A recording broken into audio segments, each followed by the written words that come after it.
Student, आज हम पढ़ेंगे कक्षा 7 का विषय हिंदी सप्लीमेंट्री। आपका चैप्टर 8 है। चैप्टर का नेम है आपका कर्ण।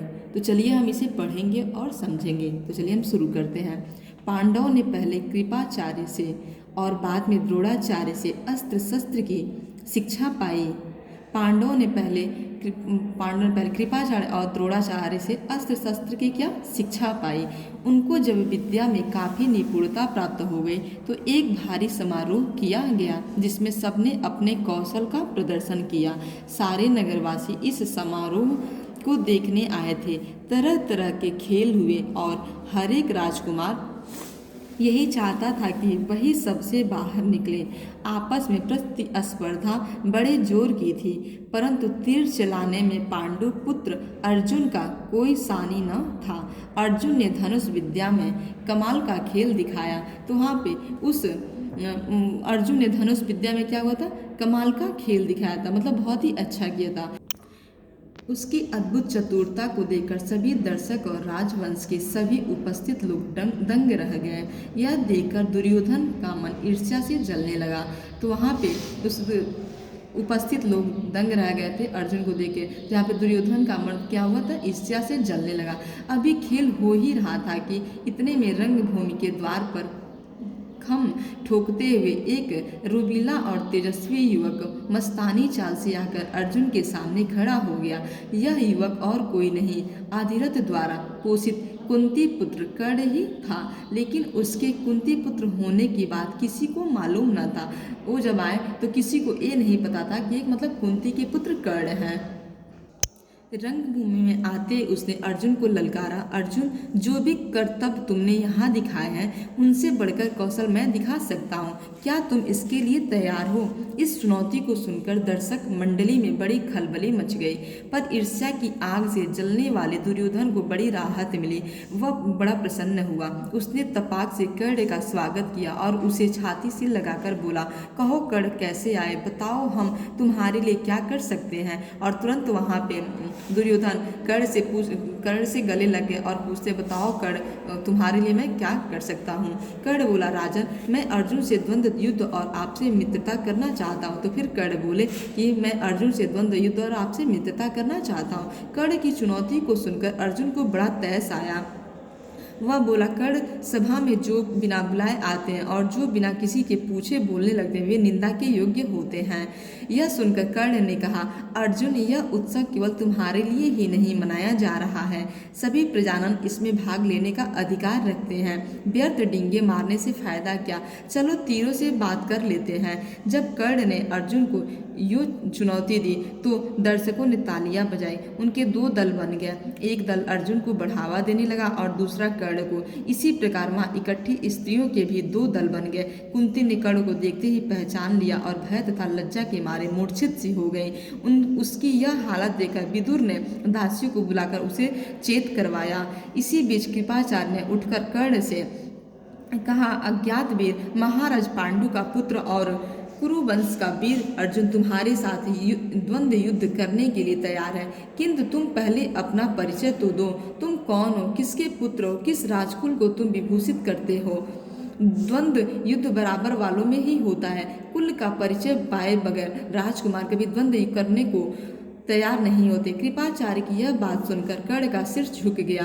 कर्ण को इस तरह देखकर दुर्योधन उठ खड़ा हुआ और बोला, अगर बराबरी की बात है तो मैं आज ही कर्ण को अंगदेश का राजा बनाता हूँ। यह कहकर दुर्योधन ने तुरंत पितामह भीष्म एवं पिता धृतराष्ट्र से अनुमति लेकर वही रंगभूमि में ही राज्याभिषेक की सामग्री मंगवाई और कर्ण का राज्याभिषेक करके उसे अंगदेश का राजा घोषित कर दिया। इतने में बूढ़ा सारथी अधिरथ, जिसने कर्ण को पाला था, लाठी ठेकता हुआ और भय के मारे कांपते हुए सभा में प्रविष्ट हुआ। कर्ण, जो अभी अभी अंगदेश का नरेश बना दिया गया था, उसको देखते धनुष नीचे रखकर उठ खड़ा हुआ और पिता मानकर बड़े आदर के साथ उसके आगे सिर नवाया। बूढ़े ने भी बेटा कहकर उसे गले लगा लिया। यह देखकर भीम खूब कहा मारकर हंस पड़ा और बोला, सारथी के बेटे, धनुष छोड़कर हाथ में चाबुक लो, चाबुक वही तुम्हारी शोभा देगा।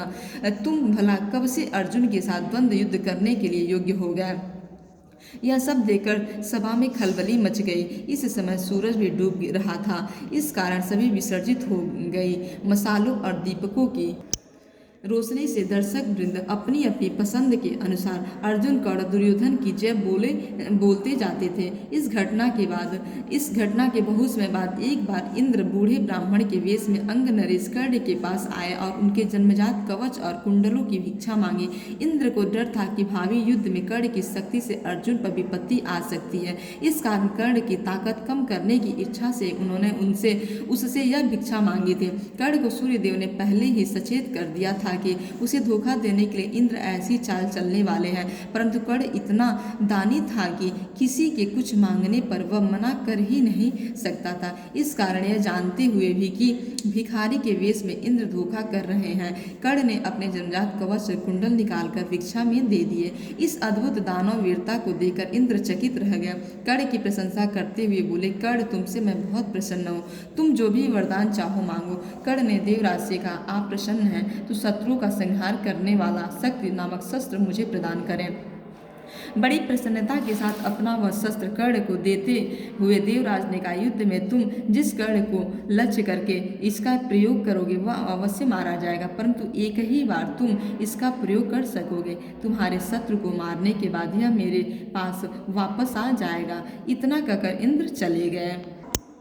एक बार कर्ण को परशुराम जी ने ब्रह्मास्त्र सीखने की इच्छा हुई। इससे वह ब्राह्मण के वेश में परशुराम जी के पास गया और प्रार्थना की कि उसे शिष्य स्वीकार करने की कृपा करें। परशुराम जी ने उसे ब्राह्मण समझकर शिष्य बना लिया। इस प्रकार छल से कर्ण ने ब्रह्मास्त्र चलाना सीख गया। एक दिन परशुराम कर्ण की जांघ पर सिर रखकर सो रहे थे। इतने में एक काला भौरा कर्ण की जांघ के नीचे घुस गया और काटने लगा। कीड़े के काटने से कर्ण को बहुत पीड़ा हुई और जांघ से लहू की धारा बहने लगी। पर कर्ण ने इस भय से कि वह कहीं गुरुदेव की नींद में खुल जाए, जांघ को जरा भी हिलाया डुलाया नहीं। जब खून से परशुराम की देह भीगने लगी तो उनकी नींद खुली। उन्होंने देखा कि कर्ण की जांघ से खून बह रहा है। यह देखकर परशुराम बोले, बेटा सच बता तुम कौन हो। तब कर्ण असली बात न छिपा सका। उसने स्वीकार कर लिया कि वह ब्राह्मण नहीं बल्कि सूत पुत्र है। यह जानकर परशुराम को बड़ा क्रोध आया। अतः उन्होंने उसी घड़ी कर्ण को शाप देते हुए कहा, चूंकि तुमने अपने गुरु को ही धोखा दिया है, इसलिए जो विद्या तुमने मुझसे सीखी है वह अंत समय तुम्हारी किसी काम न आएगी। वहाँ पे क्या उनके गुरु परशुराम जी बहुत गुस्सा गए, क्रोध में आ गए और बोले कि तुम अपने गुरु को धोखा दे रहे हो। इन वक्त पर तुम उसे भूल जाओगे और मुख्य समय पे तुम उसे भूल जाओगे और रण क्षेत्र में तुम्हारे रथ का पहिया पृथ्वी में धंस जाएगा। और तुम जिस युद्ध क्षेत्र में जाओगे, रण क्षेत्र में जाओगे, वहाँ पे तुम्हारे रथ का पहिया क्या हो जाएगा, धंस जाएगा, वो चल नहीं पाएगा। परशुराम जी का यह शाप झूठा न हुआ। जीवन भर कर्ण को उनकी सिखाई हुई ब्रह्मास्त्र विद्या याद रहे, पर कुरुक्षेत्र के मैदान में अर्जुन से युद्ध करते समय कर्ण को वह याद न रहे। दुर्योधन के घनिष्ठ मित्र कर्ण ने अंत समय तक कौरवों का साथ न छोड़ा। कुरुक्षेत्र के युद्ध में भीष्म तथा आचार्य द्रोण के आहत हो जाने के बाद दुर्योधन ने कर्ण को ही कौरव सेना का सेनापति बनाया था। कर्ण ने 2 दिन तक अद्भुत कुशलता के साथ युद्ध का संचालन किया। आखिर जब शापवश उसके रथ का पहिया जमीन में धंस गया और वह धनुष बाण रखकर जमीन में धंसा हुआ पहिया निकालने का प्रयत्न करने लगा, तभी अर्जुन ने उस महारथी पर प्रहार किया। माता कुंती ने जब यह सुना तो उसके दुख का पार न रहा।